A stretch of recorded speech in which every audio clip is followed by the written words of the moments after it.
Good morning. I'm Steve Jurens with your live Northeast Radio SD News for Tuesday, July 21st, 2026. Your news this hour is brought to you by the Watertown Development Corporation, creator of development sites including Pheasant Ridge Calvin Trade Center at Mallard Point and Air Park, setting the sights of growth in eastern South Dakota. Learn more at wdcsd.com. Crenlo Engineered Cabs highlighted major growth in Watertown Monday, hosting Governor Larry Rhoden for a tour before addressing the city council. Leaders say the plant is entering a multi-year expansion with new manufacturing contracts, including skid steer cabs and terminal tractor cabs. The company has 24 openings now, with staffing needs expected to double by 2028. Crenlo has invested more than $5 million into the Watertown facility and says the city's workforce is the reason new product lines are launching here. City officials praised the company's commitment and said private equity investment reflects Watertown's strength as a regional manufacturing hub. Watertown Event Center General Manager Britney Scott urged the City Council to adopt a long-term plan to stabilize the facility, citing declining bookings, aging infrastructure, and unclear oversight following the departure of WR Hospitality.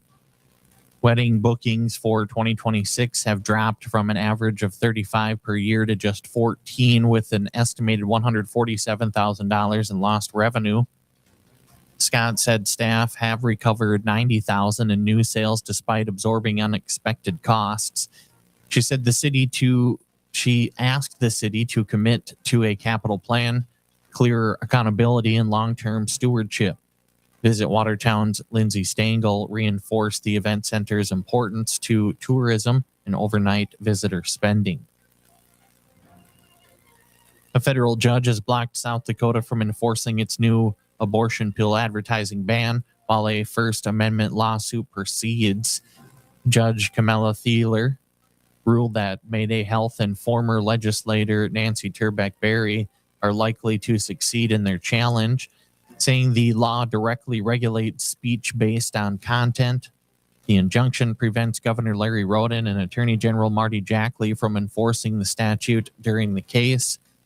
The judge also denied the state's motions to dismiss and claims of evidence spoliation. The injunction remains in effect until a full trial is held. Authorities are asking for the public's help locating 46-year-old Benjamin, aka Benjamin Kelly, a non-compliant sex offender missing since 2008. Kelly was convicted in 1999 and last registered in Clay County. Investigators believe he may still be living in rural South Dakota. Tips can be submitted confidentially to the U.S. Marshals at 877-WANTED-2 or by email attached to the article. The public is urged not to approach him. The Boys and Girls Club of Watertown is celebrating major recognitions from the Greater Midwest Area Council Conference. Board members Jason Hutt and Ashley Johnson were honored for leadership, and longtime finance director Cindy was inducted into the Hall of Fame after 33 years of service. Club leaders say the awards reflect strong community support for youth programs. A 24-year-old Watertown woman was arrested after rear-ending a vehicle Monday night on 1st Avenue Northeast. Police say an 18-year-old man was stopped to turn when his GMC Terrain was hit from behind. The woman was hospitalized with serious but non-life-threatening injuries and later arrested for DUI, second, and multiple traffic violations. Traffic was disrupted for about 30 minutes. And finally, 2 Brookings residents were hospitalized Friday night after their motorcycle hit a deer west of Volga. The crash happened on 464th Avenue.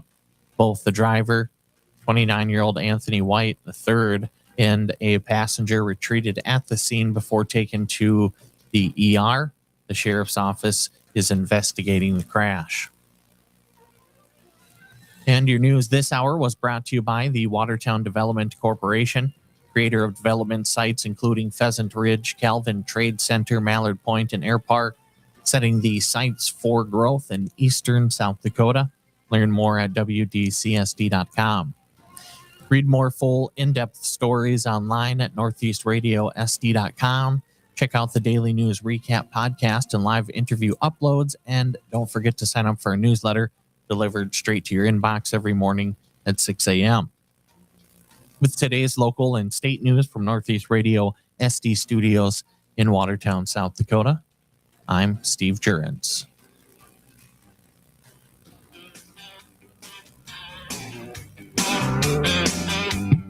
I was driving through Georgia in late July on a day hot enough to make the devil sigh. I saw a homie